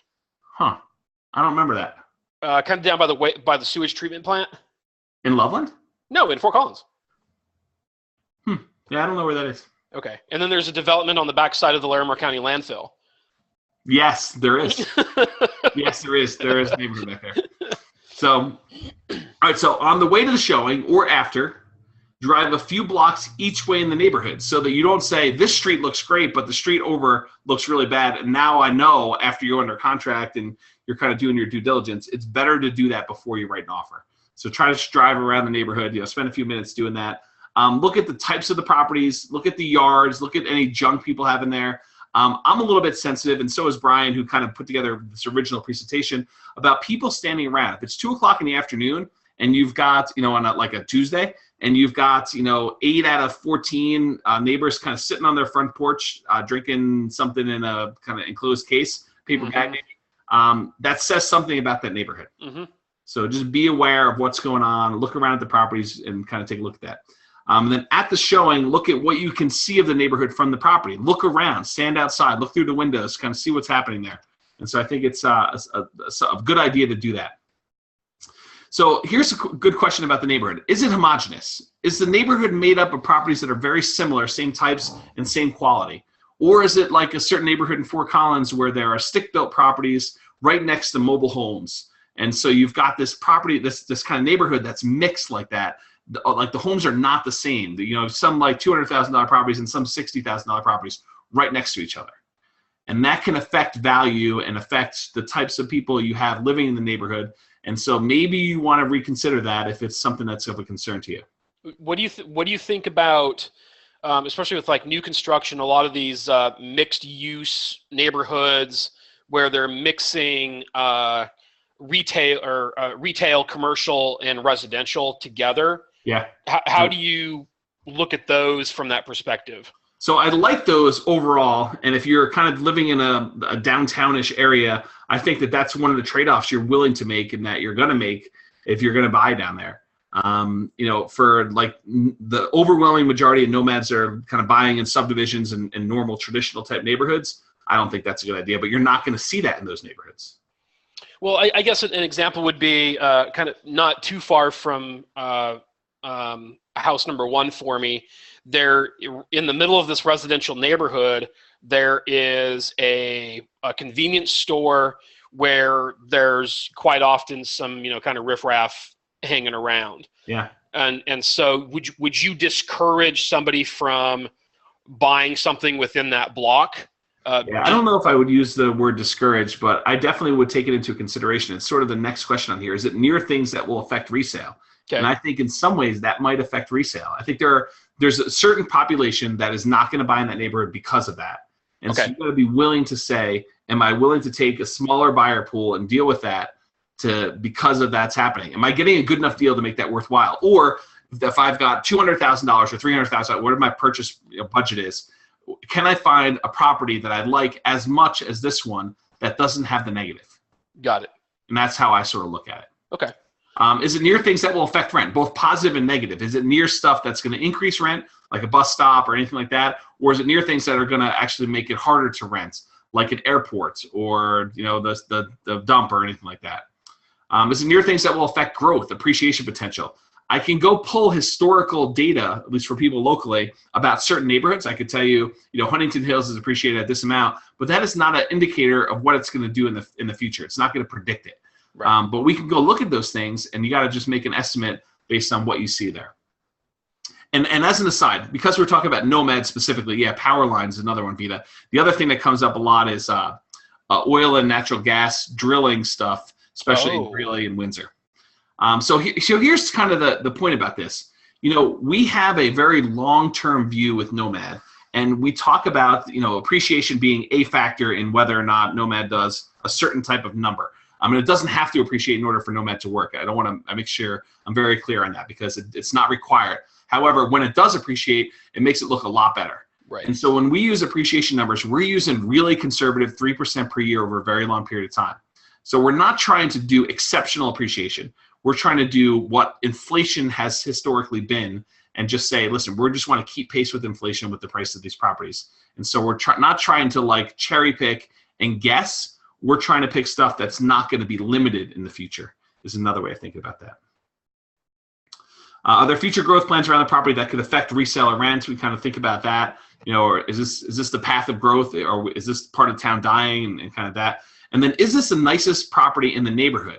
In my opinion, you do not want to be buying the highest end, nicest property in the neighborhood that's overdone, because it's going to be hard for that to keep pace with everything else in the neighborhood. That's going to be the one that gets suppressed. Some people would argue you want to be in that kind of bottom half or bottom quartile of properties in that neighborhood, because that's where you get dragged up. As properties kind of keep going away, you're the cheapest property in the neighborhood. People are attracted to that great value in those neighborhoods. Does that make sense, Jason? Yeah, I was just thinking, do you think that in markets like yours and apparently in mine, where you're having rapid appreciation right now, that I don't know, are there any considerations that you look at in terms of breaking out neighborhoods? Do you want to buy in a neighborhood with a slower appreciation or a faster appreciation right now compared to the rest of the city? Anything like that come into consideration in your mind? I have conflicting thoughts on that because, some people would argue that if you're in a fast appreciation neighborhood, there's a chance that it could kind of dip back down and slow down a little bit. Right. And so I don't think you go after ones that are fast appreciating. I think you buy quality. And so I think you're trying to buy good valued properties where if you're shopping around with $300,000 or 200 or 100, whatever your number is in your city, and you're looking around, you're saying, what's good value for this money? Mm-hmm. What's the best quality property I can get that's going to be good long-term rental? It's got solid economics. It's got probably some really low CapEx expenses moving on, and it's in a desirable area.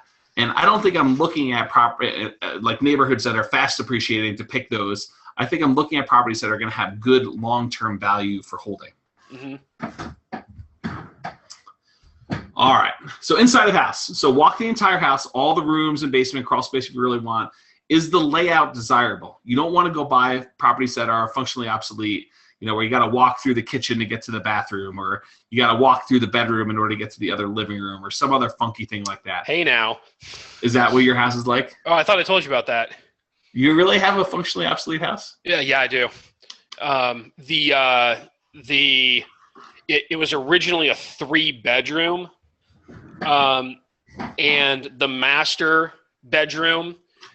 To get to the master, you had to pass through. You have to either pass through the bathroom and half bath that are adjoining, or you have to walk through the middle bedroom to get to the master. And so, at some point, I'm estimating somewhere around the 80s, whoever owned the house at that point, they simply knocked down the entire wall between the middle bedroom and the master, and made this like a sitting room, and they put a fireplace in, the one that I told you I want to rip out. Yeah. But yeah, this was originally a pass-through bedroom. Yeah, don't do that. Well, no, I can only market it as a 2-bedroom house, right? Yeah. I can't market this as a 3-bedroom house. Yeah, and the price that I got the house for reflected that. So. Yeah, I mean, you're making trade-offs, and you're Right. welcome to make trade-offs if you kind of wanted that extra feature. But for the overwhelming majority of people, you should not do that. Yeah. You should not buy a functionally obsolete house that has a funky floor plan. You should buy quality, in my opinion. Okay, and sometimes you're willing to trade great price for a little bit different or lower quality. Okay, and I think you did that in this particular case. You wanted a deal, and you got a deal based on what you're doing. Yep.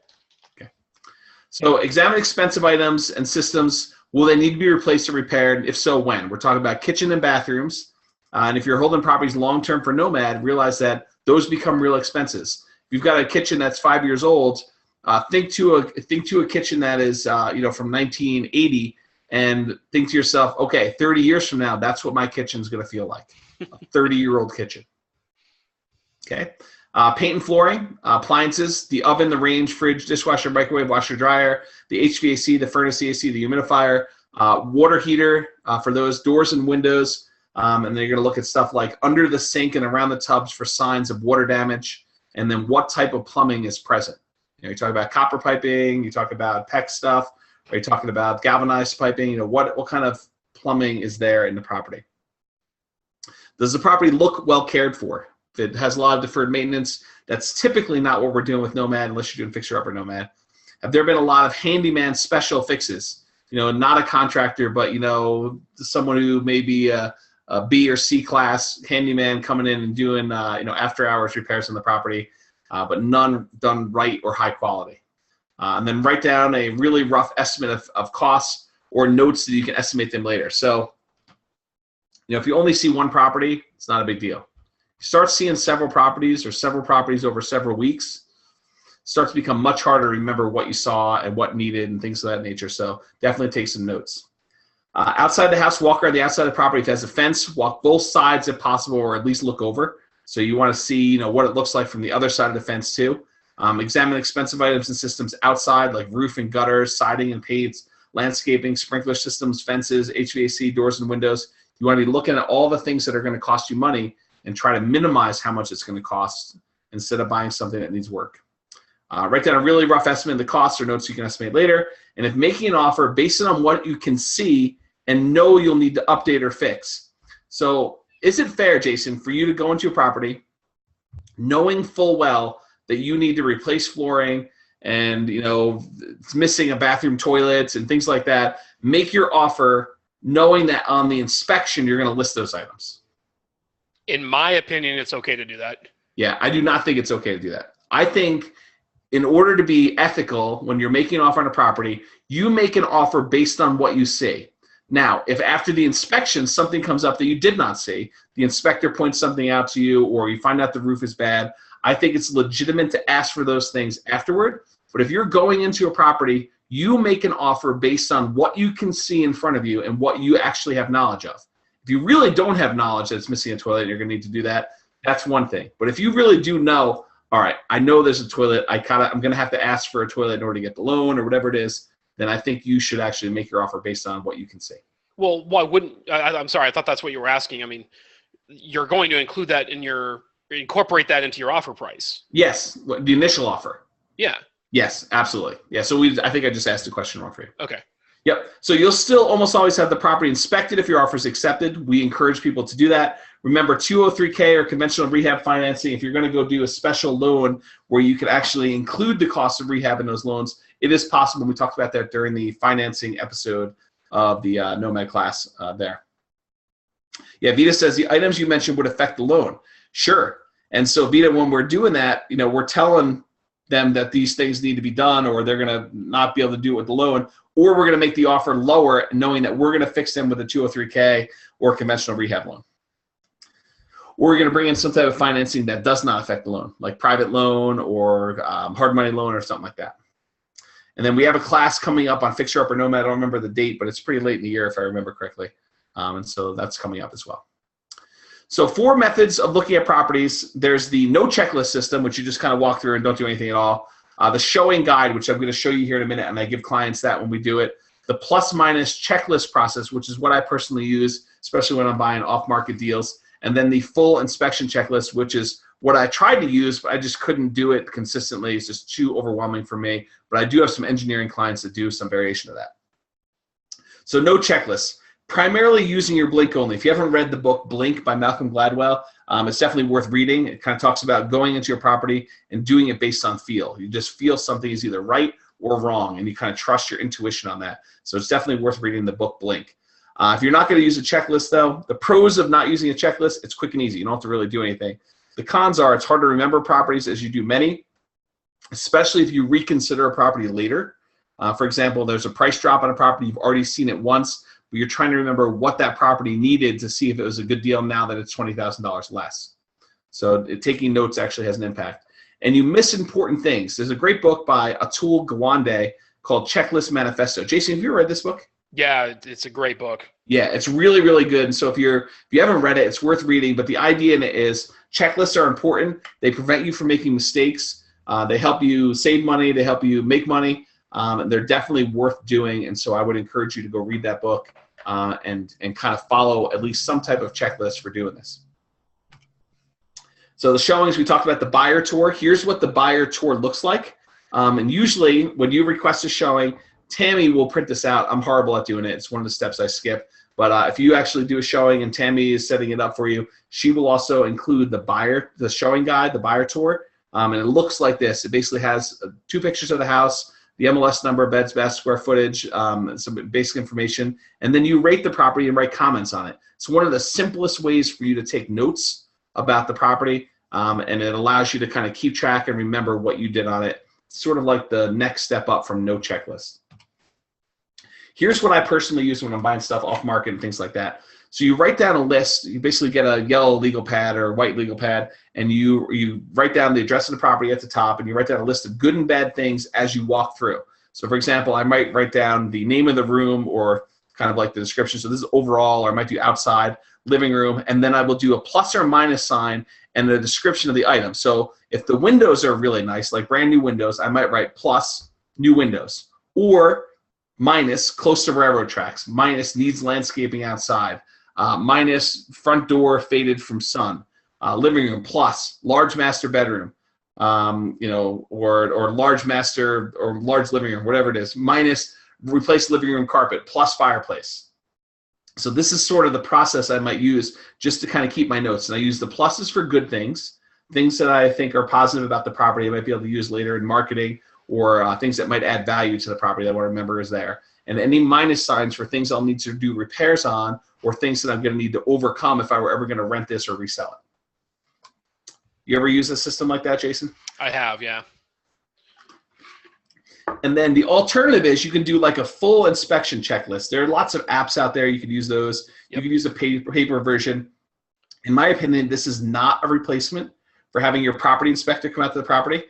It does take a lot longer, and it's overkill for houses that you're really not considering. If you go into a house and you know you're not going to do it, why would you go spend 30 minutes going through a checklist to kind of document all this stuff?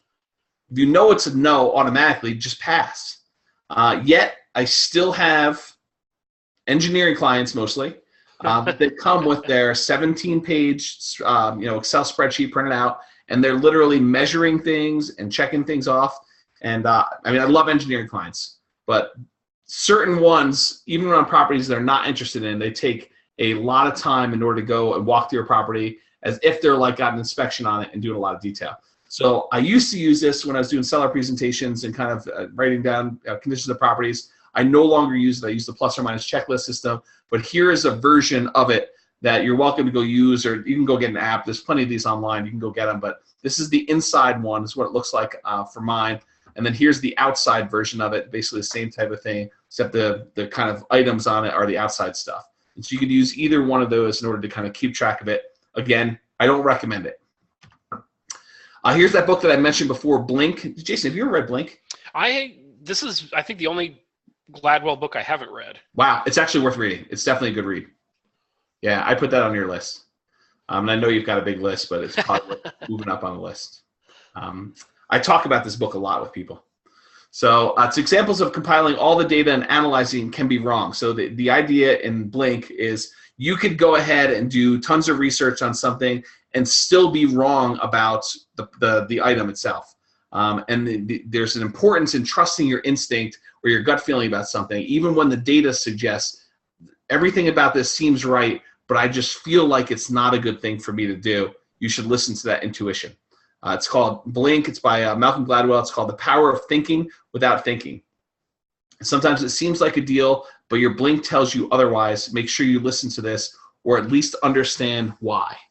Okay? So a lot of times we're determining our blink about a property. You know, would you live there? Jason, if you go on a property, you're like, I would never live there.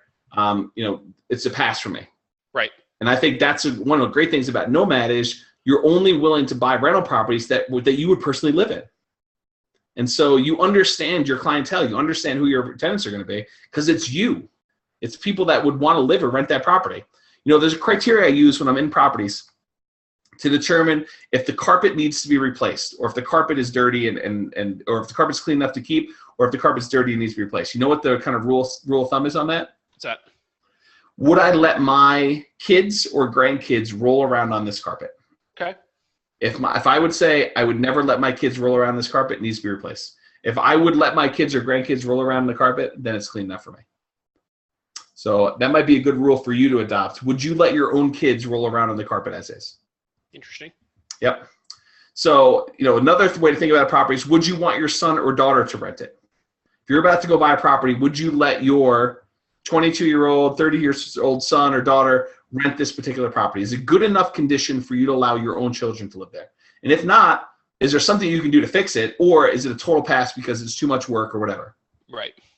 And remember, Nomad properties become rentals. So will people like the property? What will people like about the property, and what will people dislike about the property? And think that through. You're not just buying a property to live in. You're buying a property to live in that will also become a rental. So I think that's important. It's easy to lose sight of that too, I think. I think so too. You get caught up in moving into a property and that you love it. When in fact, you don't want to buy the property that you love and it's going to be your forever home. You want to buy a property that you like enough, that's good enough quality, that's going to be a good long-term rental for you. And then once you've gotten however many rental properties you want, 1, 2, 3, 4, 5, 6, 7, 8, 9, 10, 20, whatever it is, then you buy your forever home. Yeah. Or you move back into your forever home if you had it already. Because you may decide, I love house number 2. I'm going to move back in. Okay? So Jason, you talked before about us doing a special class just on fair market rent, didn't you? Yes. And so we don't have a class just on fair market rent that I'm aware of, but it is a critical piece of information for nomads. When you're looking at properties, one of the factors, one of the big numbers you need to know, which has an impact on whether it's a good investment or not, is the rent. Yep. And so we talk about it a lot. We talk about deal analysis. We talk about it when we kind of analyze properties and things like that. But we don't have a full class just on fair market rent. But I think we're going to. And so we're going to come up with a class here pretty soon. Maybe one of the TBD type topics that we haven't gotten to yet that we're going to do. So now that you've seen inside the property, what will it rent for? Because it's really hard to estimate rent remotely. You may think, oh, it's a 3-bedroom, 2-bath in that part of town. It's going to rent for $1,800 or whatever your number is. When you get there, you may say, oh, no, this isn't $1,800. This is $1,500. Or you may say, this is $1,900. It's really, really nice, and you can get a premium because it is XYZ. Okay? So we have some additional classes and tools we provide for determining fair market rent, but we're going to do a full class just on that topic, and we haven't done that yet. How long in the property? So you're out there looking at properties. Jason, how long does it take you to walk through a property and get a feel for it? Well, like you have here on the screen for a lot of properties, it's you pull into the driveway and you're pretty much ready to leave. Yeah, I think that's true. Sometimes you know even before you get out of the car. Yeah. But a lot of times you go in anyway, and sometimes you're pleasantly surprised, but most of the time your kind of initial instinct is confirmed that this just isn't a good fit. And so for a lot of properties, it's 5 minutes. So I'll go in the client. We're going to look around for really quickly just so that they can say they've seen it, and that way we know what it is for comps moving forward. But we're only spending about 5 minutes in the property, and then we're moving on. Right. We schedule the showings about 15 minutes apart to give us time to do 5-minute showings and then drive to the next property. If you like the house, though, you tend to stay longer. So if you go in there and you get it, you walk through once, you're like, you know what, I like this one. I like a lot of things about it. You tend to do a second lap or a third lap or a fourth lap, and you kind of look at things a little closer, and you stay longer. And sometimes you sit down on the couch, and sometimes you're in the kitchen and you're talking about stuff, or you're trying to get a better feel for the property, and you end up staying a lot longer in that property. That's normal. Okay. I have some clients who they walk in, they know they're not going to buy the property, and we're there for 90 minutes. Really? Yes. Wow. Yeah, it's unusual, but I do have clients that do that. I mean, they really want to get a feel for the house, even though, I mean, you could tell within 5 minutes of being there that they are not interested. They're not going to buy it. Right. But they'll walk around and look at stuff and kind of get involved in the property, but they're not buying it. Huh. Yeah. It's unusual, but it happens. All right, seller or tenant present during showing. So sometimes you go to a property and the seller lets you in, and then they sit down in their lounge chair and they watch TV, and they're like, look around. Or the tenant will let you into the property, and the tenant will be there during the showing. I will tell you, if you're selling a property, this is a really bad idea. Yeah. You want to have your buyer in the property alone, because they feel really uncomfortable and awkward when you're there in the property, and it's not a good thing for you. So I've shown a lot of buyers' properties, and almost universally, they don't like the properties where a seller or tenant is there. So try all you can, if you're the seller selling a property, to have your property show vacant, show with the tenant not there. And not necessarily vacant, but just where the tenant or the seller is not present.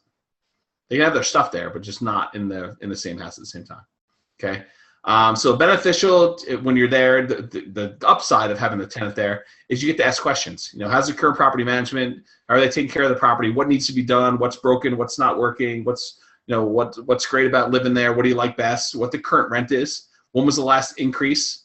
How do they like the neighborhood? Are they likely to stay a long time? What's going on there?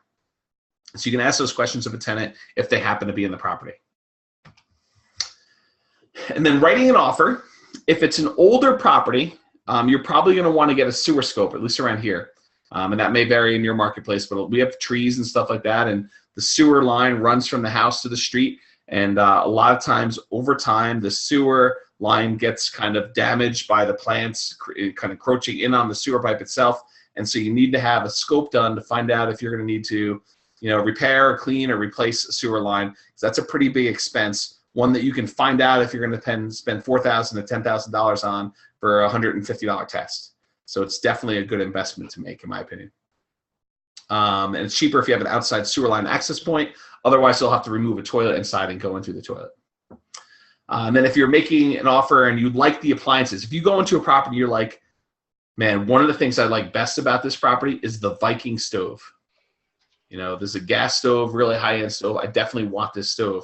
So if you're going to do that, make sure you include the make, model, and possibly serial number of appliances included with your offer if it's that important to you. In most cases, it's not, right? It's a generic fridge. If it disappeared, you wouldn't really miss it. It's not that big of a deal. Right. You want a fridge that's like it, but it doesn't have to be that exact one. And so you can go ahead and either make a big point out of it and include the make and model of it, or just say currently installed refrigerator. All right, and then here, finally, last slide, is the minimum information required. If we're out there looking at a property, the minimum information required to write an offer. And Avita says, will your tenant leave when you're trying to rent the property during the last 60 days? Some tenants will. You could say to them, hey, listen, I'm going to pay for you to go see a movie for this afternoon. We've got showings. Here's $20. See you in 3 hours. And I'm willing to bribe tenants to get out of properties if that's what it takes. Okay, but a lot of times they'll voluntarily leave. But in an ideal world, you do not want them there. Minimum info to write offers. So your full legal names as you want it to appear on the deed in your property, the full address of the property, I usually have this, the offer price you want to make, how much you're going to put down, the type of loan, FHA, conventional, whatever else you're doing, how much in seller concessions do you want to ask for, what closing date do you need, is there an inspection contingency, you're going to have the property inspected and you have time to do that, is there a financing contingency you want, in most cases you're going to have that, is there an appraisal contingency, in most cases you're going to have that, and then how long does the seller have to accept the offer? Do they have to accept it within 24 hours, 6 hours, 48 hours, you have a week, whatever you want to give the seller in order to accept the offer. And there's some strategies to that we'll talk about when we're making strong offers. And then you're going to need a pre-approval letter or proof of funds if you're going to do cash for your offer. And those are kind of like the bare minimum information required. Is that what you basically need to provide it for yours, Jason? Yes.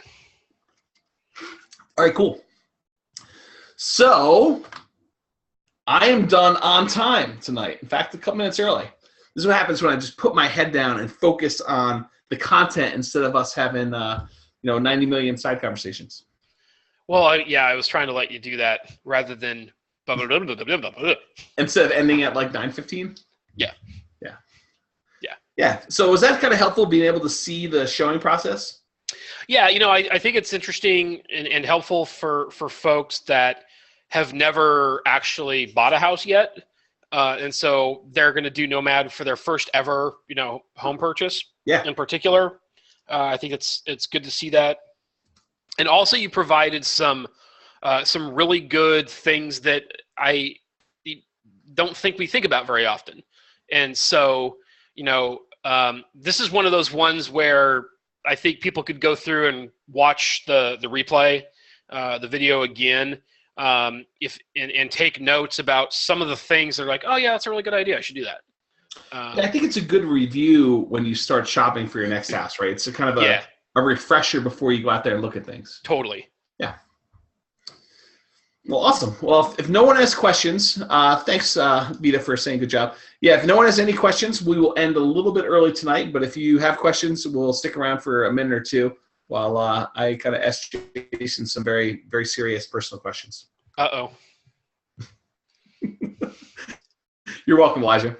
Yeah, there's no real serious personal questions for you. I was just messing with you. But thank you for coming on. Great. Thanks, Teddy. Appreciate that. Yeah, thanks for all for coming on, and thanks again, Jason, for joining us and for contributing. I think I really do appreciate it when you're on here, and you definitely bring some great flavor and some good knowledge to the presentations we do. So thank you. And what flavor would that be? Good flavor, whatever that is. You know what? Since you got some time, I always think it's a good idea to do a plug for the Thursday night groups and the fact that you're looking for volunteers. Yes, thank you for reminding me to do that. We are looking for volunteers on Thursday night. So the model for Nomads, as we kind of take it nationwide, we started this year in Northern Colorado in Fort Collins, and now we are in 21 cities. Fort Collins is one of them, but 20 other cities around the country.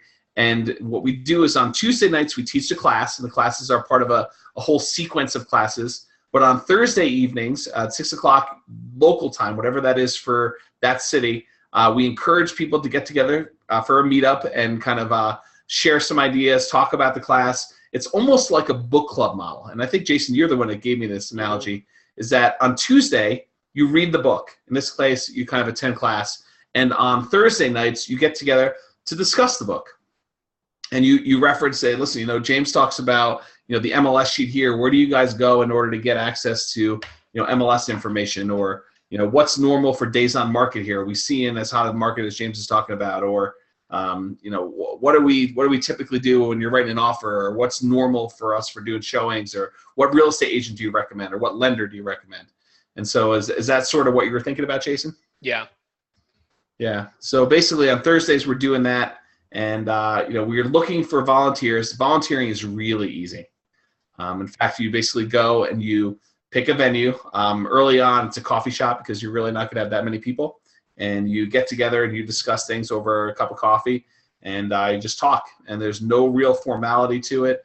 You don't need to be super knowledgeable of the content. You don't need to be an expert.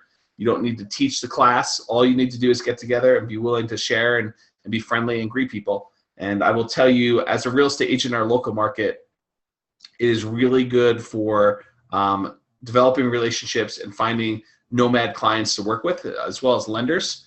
If you're not a real estate agent, it's a great way to network and find good resources and good people to kind of share and the Nomad journey and kind of share ideas and figure out things, because they're going to have contacts that you don't have. They're going to have experiences you don't have, and you're going to have experiences and contacts that they don't have. And I think you end up helping each other in that way. So is that it? Did I lose you, Jason? No, I'm here. Okay, good. Well, cool. Well, thanks everybody for sticking around. I will see you all next week. Some of you I'll see you sooner than that, but I appreciate the call, and I will talk to you all soon. Jason, I don't think we need to talk tonight, do we? After your call? I don't think so. I think we're all good. right, cool. I will catch you next time. All right. Thanks a lot, James. Again. Bye-bye for now.